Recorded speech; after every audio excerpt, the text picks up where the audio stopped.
தெருநாய்களின் அச்சமின்றி சுதந்திரமாக வாழும் உரிமையும் அரசியலமைப்பு வழங்கிய அடிப்படை உரிமைகளின் அங்கமாகவே கருத வேண்டுமென உச்சநீதிமன்றம் தெரிவித்துள்ளது. தெருநாய்கள் தொல்லை தொடர்பாக தாமாக முன்வந்து விசாரணை நடத்திய உச்சநீதிமன்றம் கருத்தடை தடுப்பூசி செலுத்துவதற்கு பிடிக்கப்பட்ட நாய்களை மீண்டும் அதே பகுதியில் விட வேண்டும் என்று உத்தரவிட்டது.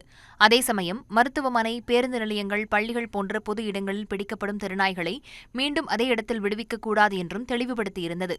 இதில் திருத்தங்கள் செய்யக்கோரி தொடர்ந்த மனுக்களை விசாரித்த உச்சநீதிமன்றம் இந்தியாவில் தெருநாய் கட்டுப்படுத்தும் திட்டம் பல மாநிலங்களில் முறையாக செயல்படுத்தப்படவில்லை என கவலை தெரிவித்தது. அரசியலமைப்பு சட்டம் வழங்கியுள்ள கண்ணியத்துடன் வாழும் உரிமை என்பது தெருநாய்களின் அச்சமின்றி சுதந்திரமாக வாழ்வதை உள்ளடக்கியது என்று உச்சநீதிமன்றம் குறிப்பிட்டது. மேலும் தெருநாய்களால் குழந்தைகள், முதியவர்கள் தாக்குதலுக்கு ஆளாவதை நீதிமன்றம் புறக்கணிக்க முடியாது என்றும் தெரிவித்தது.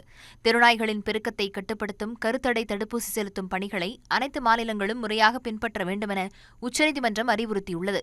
எனவே தெருநாய்கள் தொடர்பாக பிறப்பிக்கப்பட்ட உத்தரவில் திருத்தம் செய்ய முடியாது என்று கூறி மனுவை தள்ளுபடி செய்து உத்தரவிட்டது.